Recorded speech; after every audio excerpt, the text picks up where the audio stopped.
certainly have fears that there is a serial killer at loose in Perth. Sarah Spears, Jane Rimmer, Ciara Glennon. And every time you saw a young girl walking by, you think, oh God, is she going to be the next victim? Now, one man stands accused. If police are right and Edwards is the Claremont serial killer, he's been hiding in plain sight for 20 years. Today, court heard the crucial moment when prime suspect Lance Williams was cleared and the Claremont Serial Killings investigation took a dramatic turn. Welcome to week 12 of Claremont in Conversation. Natalie Bonjolo, Tim Clark and Brendan Chapman with you today. Tim, this was a pivotal turning point and this was revealed by the head of Macro at the time.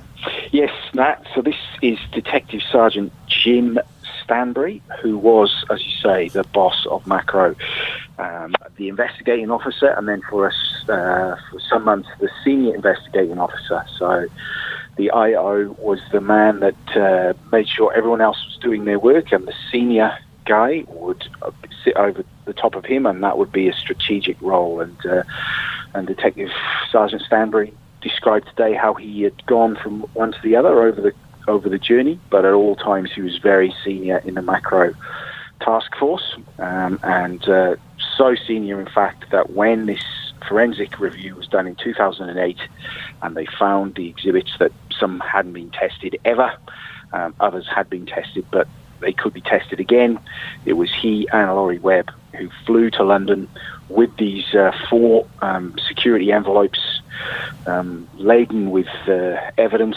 and then took them straight to the FSS lab in London and then later on to Birmingham. And during his time there, he also had various meetings with the FSS people to basically map out all the testing and all their priorities. And does he tell you about the moment when he gets this breakthrough phone call? Well, he did, yes. So this was in the August and September that they flew over. It wasn't until the December that he got that call. As we discussed earlier, there was some priorities put on other exhibits other than the fingernails, which meant that they weren't tested until very late in that year. And then when those results came back, he was the one that took the call from Dr. Jonathan Whitaker in the UK to say, we think we have a male DNA, highly discriminatory male DNA profile from Ciara's fingernails. And then he got a report, an official report from Dr. Whitaker, just 2 pages, but it was 2 pages that I'm sure he was absolutely thrilled to receive. He got it on an attachment in an email, and I'm sure he would have printed it out and kissed it and waved it above his head, and then presumably gone and shown his boss, because that was the moment. Well, it was one of 2 moments, actually. That was the moment that they knew they had something, and then after Christmas, because it took some wrangling to be able to put it into the Australian DNA database, because they use slightly different DNA profiling systems. Brendan, I'm sure, will be able to tell us the difference between SGM plus and Profiler plus. So it took some wrangling to get it into the system. When they did, and then it did produce a match, and that match, of course, we know was with the samples taken from the Karrakatta rape back in 1995. So that was really the moment. It was the moment when we thought we might have someone, and then there was the second moment when they really did think they had someone. It was after that, Dr. D.S. Stanbury said that was the turning point, literally the turning point. Everything changed after that. The whole profile of the investigation changed after that. What they were able to do changed after that, and the people they were able to rule in and as you mentioned, rule out also changed after that. So over the whole of the journey, 25 years, those 3 weeks around New Year, Christmas, 2008, 2009 was literally the turning point. Because they would have prior to this, we knew that they were focusing on Lance Williams, and you also heard that they had a whole number of people who they were looking at up until that time. Yeah, that was an interesting little tidbit today. So on some of the documents that were placed before the court this morning were the list of everything that was taken to the UK in 2008. And amongst those, we now know, obviously, were 3 bags from the macro Claremont investigation, and then this other bag of evidence, which is from Operation Ambrose, which we discussed last week, was the Jared Ross murder investigation. So all those exhibits went over together, literally in a carry-on suitcase that sat at Dr. Webb and DS Stanbury's feet on the trip over. Even the delay they had in the Singapore stopover, that case never left their sight. And when they got to London, it was hotel, shower, cab, Lambeth, where they dropped it off at FSS. And included in that, we found out today, were samples from 9 persons of interest that spanned both those investigations. So that's a significant number of people that they thought significant enough to have A, taken samples from them, and B, take those samples all the way to the UK. But that was what they did, that was what they had, and the reason for that was they wanted comparative tests done. So they wanted all the tests done on all the physical exhibits from Ciara and from Jane and from Jared, presumably. And then they wanted them compared to the person of interest samples, obviously, so they could either rule them in or rule them out or rule them for further investigation. So we knew there was a number. We heard last week there were a number of persons of interest, but now we know there were 9, which is a significant amount of people that police were keeping a very, very close eye on. And Brendan, is it, I guess, for scientists just as important to be looking at ways of excluding those or eliminating people, as well as looking for that match? Yeah. Well, sorry, Brendan, go on. Yeah, absolutely, Nat. Like our job as forensic scientists isn't to lock people up. It's really our job to report the evidence as it is, and if that evidence exonerates someone, then that's just as useful in getting to the end of an investigation as a piece of evidence that does point to someone.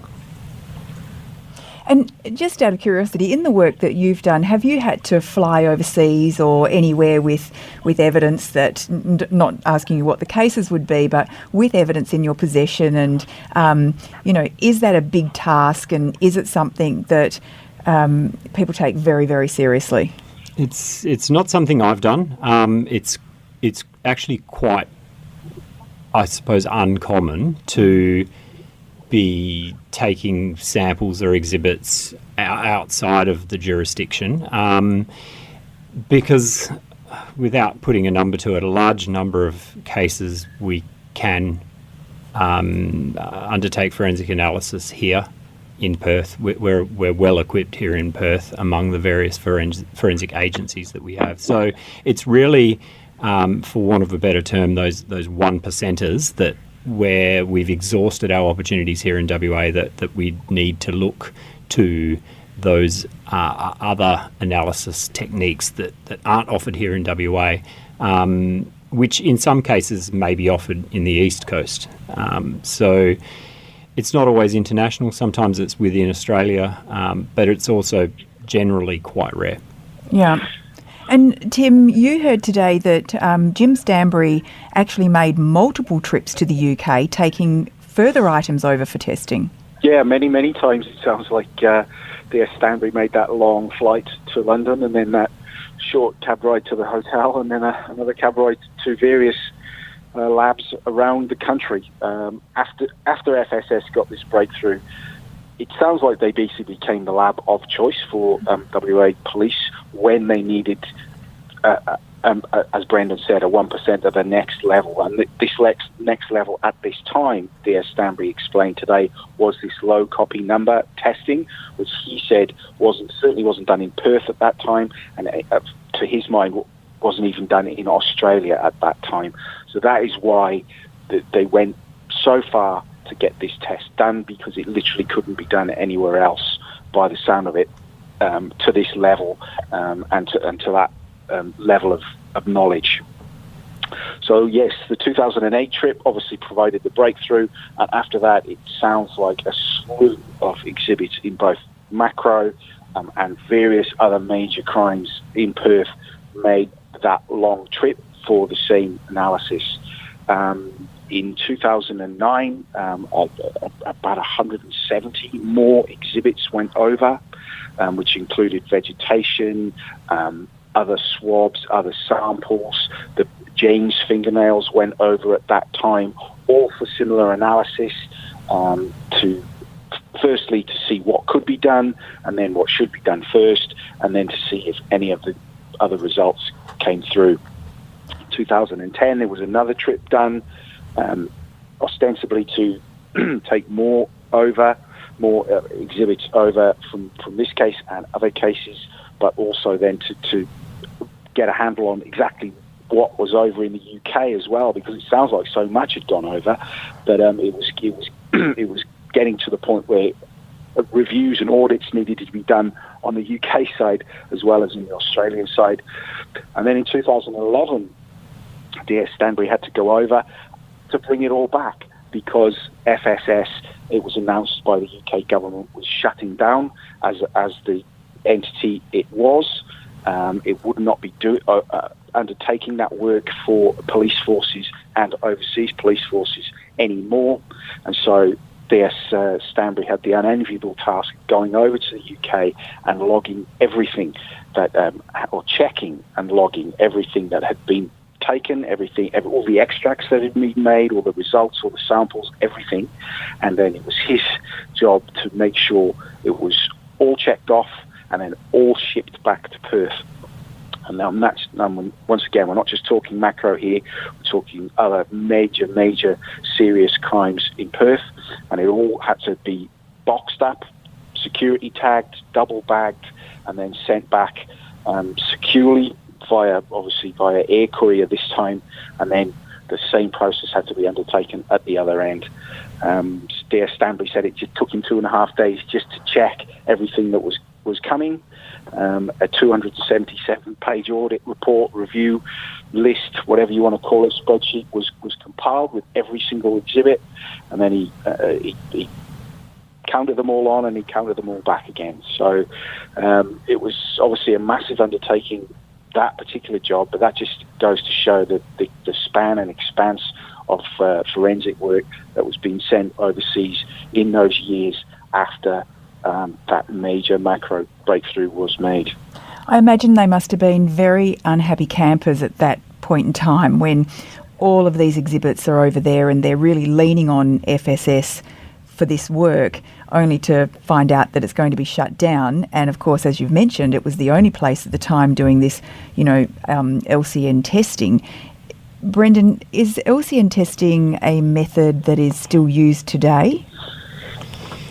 It's a difficult one to answer, because the techniques that we use now, the standard technique actually utilises more rounds of that process of PCR than we used to. So, to give you an example, the old Profiler Plus routine testing that we used to use here was 28 cycles, and we considered LCN as anything above that, approaching up to say 35 cycles.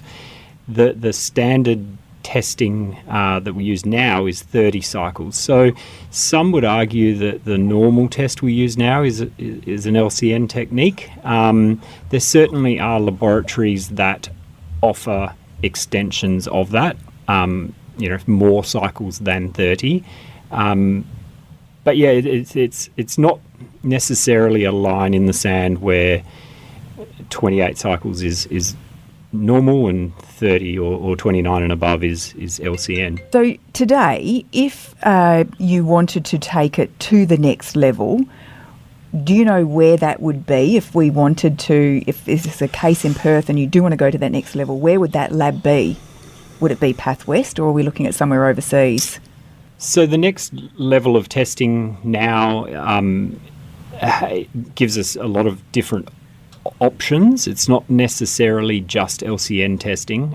We're quite at the cusp of a whole range of new types of testing that we can do to identify people from DNA found at a crime scene. So we can do testing in other countries now that can identify physical features of a person, like eye colour, hair colour, and what we call their biogeographic ancestry, which in I suppose layperson speak is their ethnicity or race. So Europe is quite progressive in that space. So there's institutes like the NFI, the Netherlands Forensic Institute, that are quite ahead of the game in that sort of space. But LCN's probably gone a little bit off the as a trend with all of these other opportunities that are available now.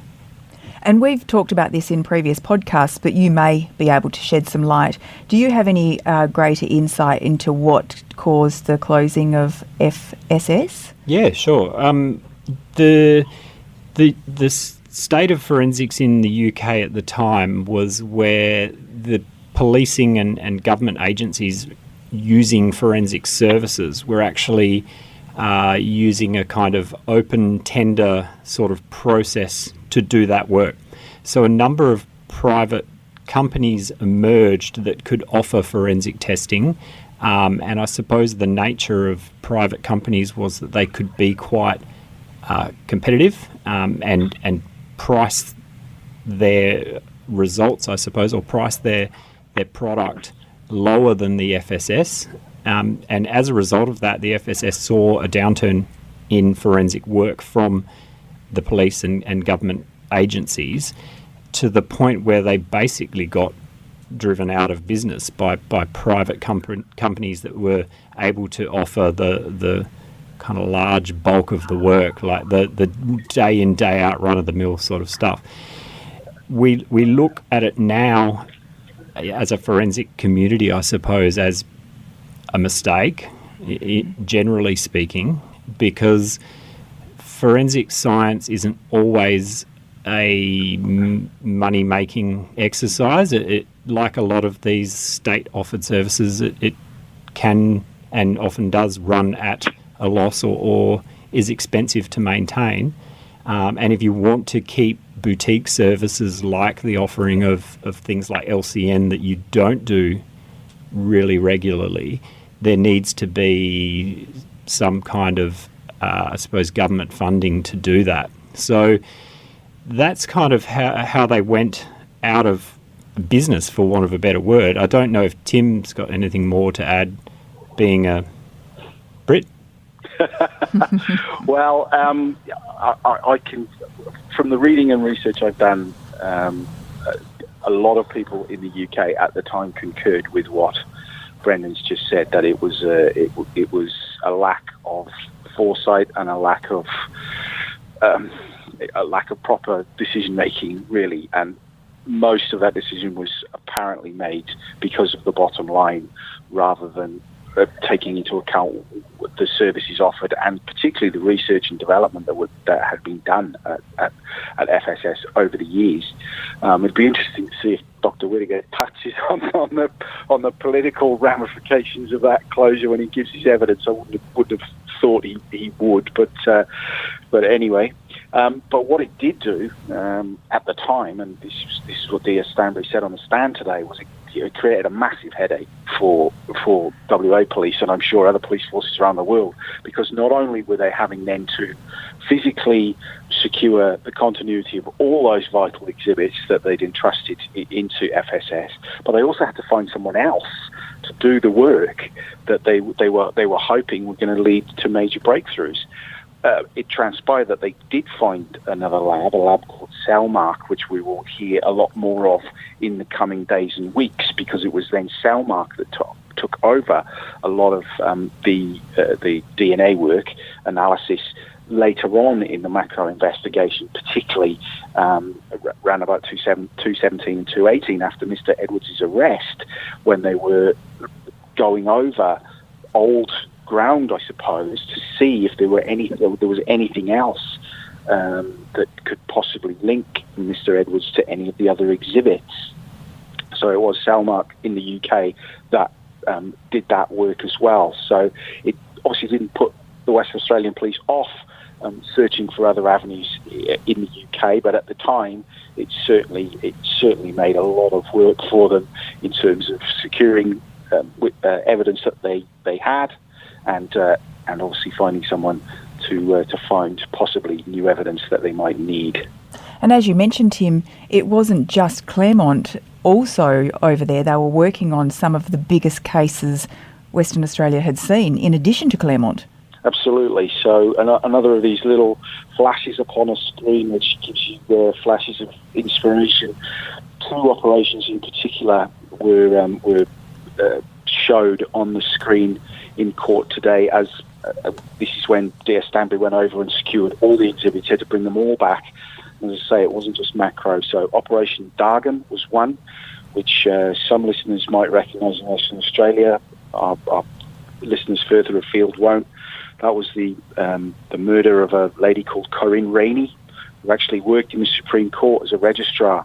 She went missing after a boot scooting class, and her body was found buried in Kings Park, which is the main park in the middle of Perth.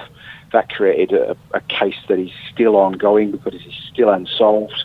Her husband, Lloyd Rainey, who was a state prosecutor at one time, a very high-profile barrister in Perth, was charged with that murder but was acquitted. And that has led to all sorts of other legal ramifications, including over Mr. Rainey's licence to practice law. So police involved in Dargan obviously thought that FSS could help them there, so that they had a big lot of exhibits.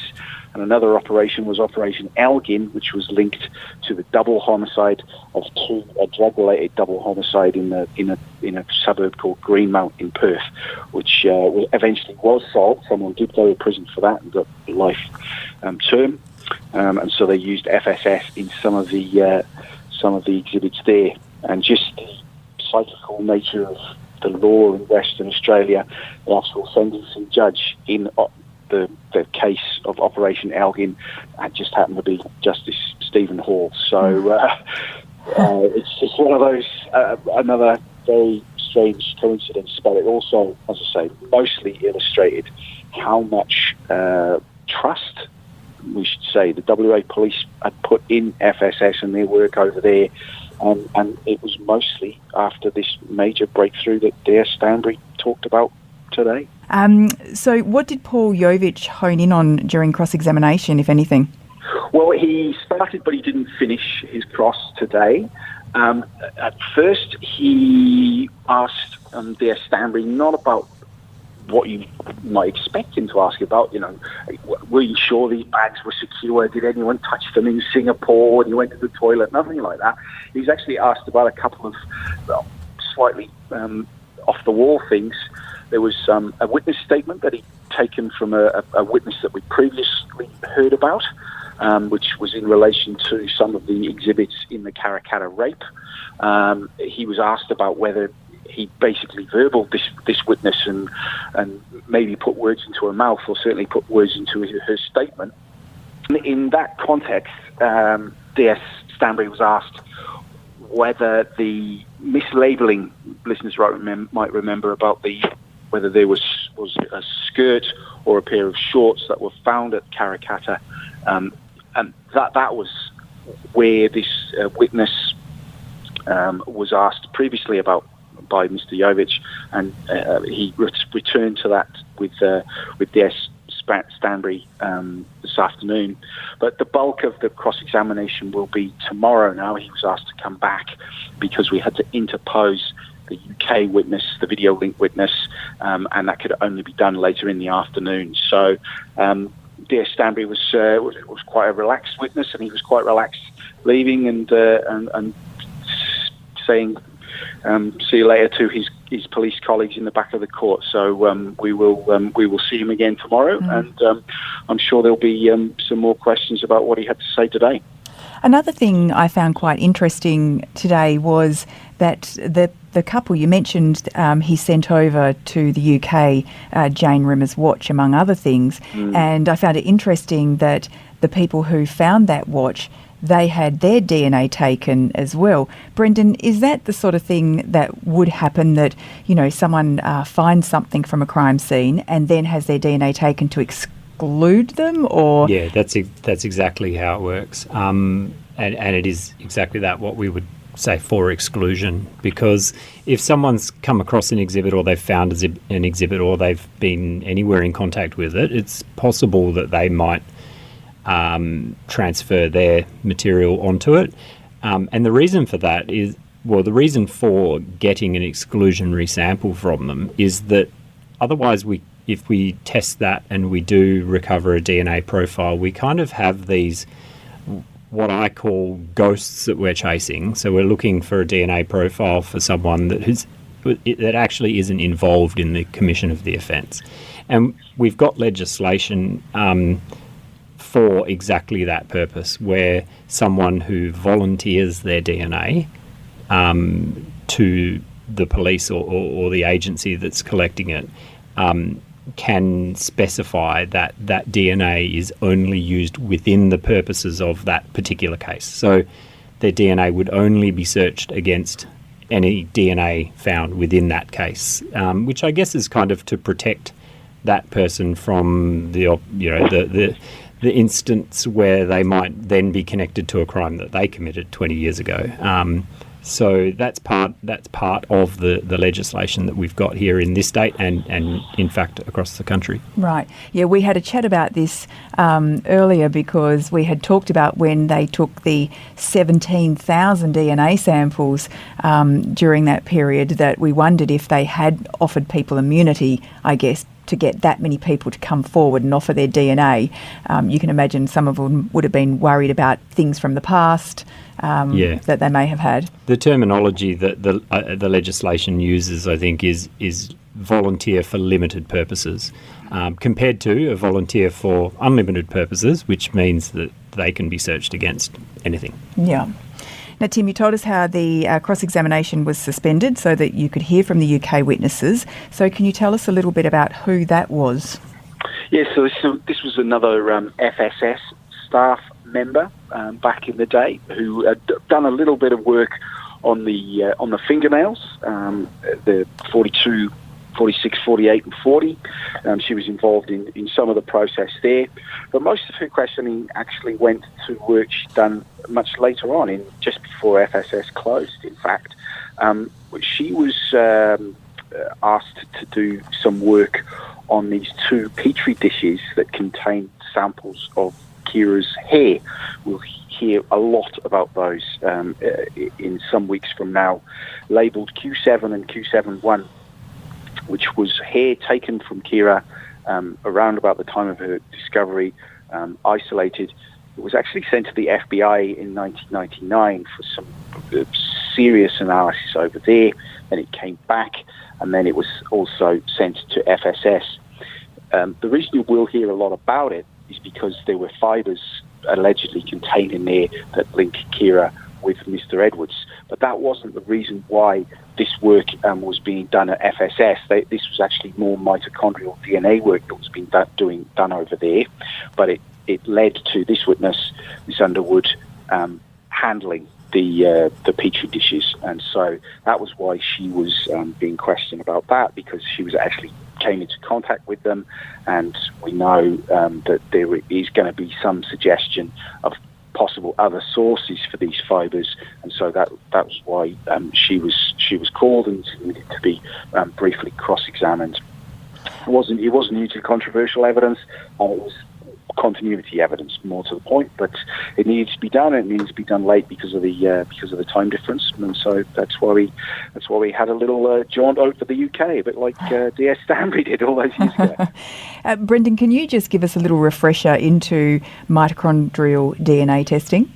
Yeah. So going back to, I guess, the imagery of the fried egg and the cell. So the mitochondria is kind of part of the cell machinery that lives around and in the white of the cell. Although with relevance to hair, which is usually where it's referred, it's more commonly found in the hair shaft, where what we call nuclear DNA or the normal DNA is not found.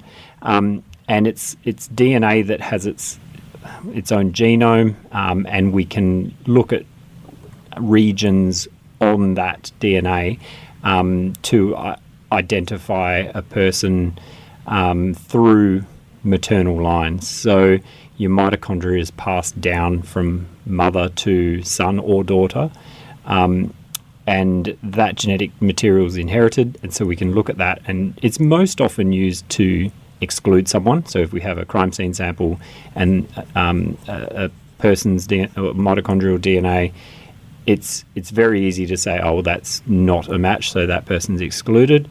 If we do have, I suppose, what we call a match, it's not as conclusive as a nuclear DNA profile, the stuff that we talk about in 90% of forensics, but it certainly can narrow down the field of suspects. Yeah. Well, we actually have a very interesting question from Liz in Melbourne, who wanted to ask you is how a forensic lab or even just a work surface is cleaned so that it becomes a sterile site.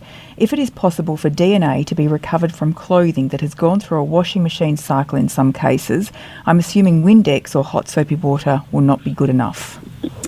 Yes, and without providing too much instruction for people how to get away with murder,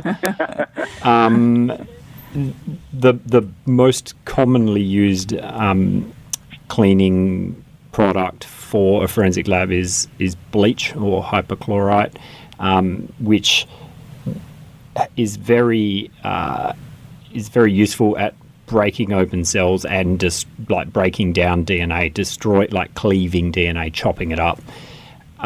Saying that, Windex, cleaning detergents, even the soaps you wash your hands with will assist. All of these sort of things can assist, but if we want to completely decontaminate a lab, bleach is what we use. And it is true that DNA can reside in a wash cycle. We did research on that with the retention of sperm cells, for instance, which was retained up to 6 wash cycles in clothing that we published back in 2018. So it's bleach is the way to go for the budding nefarious types out there. But soaps and detergents are certainly quite effective as well. I imagine people are thinking really deeply about the cross-contamination situation and instruments being reused and those sorts of things. Yeah, and there's other tools we can use. We can buy commercially available laboratory grade reagents, for decontaminating areas. We can also use ultraviolet light with things like UV cabinets, similar to what you might see at dentists. There's a whole range of tools we've got. None of them are completely perfect, but we try and use a combination approach as often as possible. And we know, of course, that the contamination rate is very low, around Australia, 3% or so, which has popped up.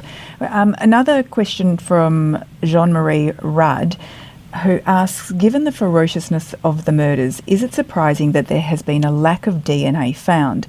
The crimes were aggressive and the girls had defensive wounds suggestive of a struggle, yet a microscopic amount of DNA under one fingernail and small fibre samples were all that could be found after significant forensic testing over the years. I find that extraordinary. Is it unusual that there is such a limited DNA, or am I basing my assumptions on what I've seen on TV? Ciara's fingernails were torn off in the struggle. She didn't tear them off herself, so why no other DNA underneath them? Without probably commenting directly with relation to this case, the CSI effect that we get from television is largely false, and while it makes for great entertainment, unfortunately things aren't always that easy. DNA is complicated. It's not.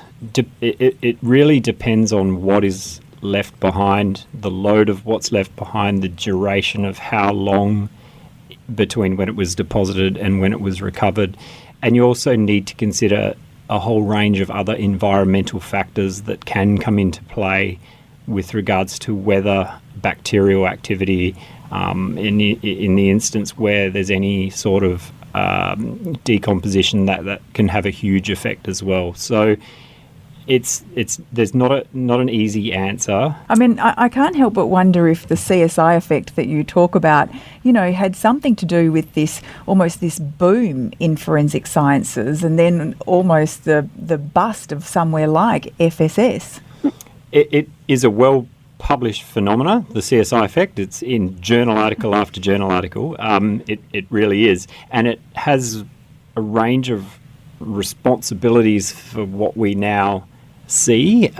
We now come to expect in court that there will be DNA evidence, that there will be all of this forensic evidence.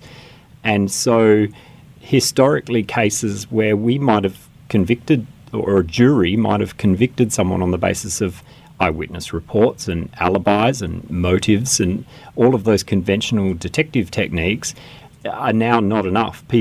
A jury of peers requires DNA evidence. They require, after this case, they'll require fibre evidence. They require everything that they see on TV.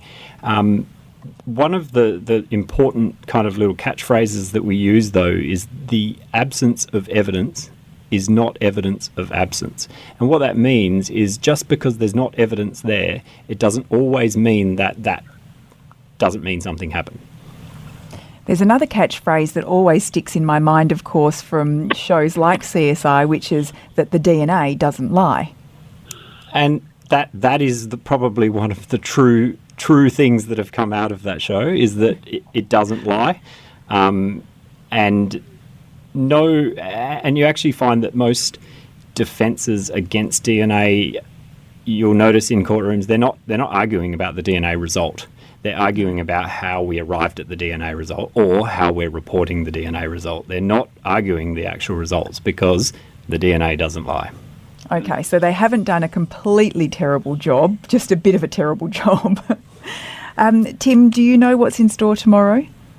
Well, we're going to have, as I said, more of DS Stanbury in the morning. He will continue his cross-examination, and then my understanding is we're going to have another police officer who will again go to some continuity evidence. The rest of the week will be taken up with a couple more Path West staff members, and then someone that Brennan might know quite well, a chap called Scott Egan, who was very senior at Path West at the time, who is slated to be one of the later witnesses this week. So the whole of this week again will be taken up with DNA, but we are getting towards the end of the DNA portion of the trial. And as I've said before, that will conclude with Dr. Jonathan Whittaker, who's the reporting scientist from FSS at the time, one of the pioneers of LCN. He's not on the list this week, but we do expect him possibly to crop up sometime next week. Well, we look forward to the week ahead. Thank you both for your time. Please feel free to email us your questions and feedback to claremontpodcast@wanews.com.au. And we'll be back tomorrow with day 52 of the trial. Hope you can join myself, Tim and Alison Van then. This podcast was produced by Kate Ryan and Alicia Preedy and recorded in the studios of 7 West Media. Audio files were provided from the archives of the 7 Network and the West Australian. Sign up for daily emails and all the latest on the Claremont trial at thewest.com.au. Enjoying this podcast? If the story behind the headline matters to you, then you can count on thewest.com.au to deliver. For more on Claremont the trial, follow the live blog, watch the nightly news updates, and sign up for daily email updates at thewest.com.au. Subscribe now for just $1 a day at thewest.com.au.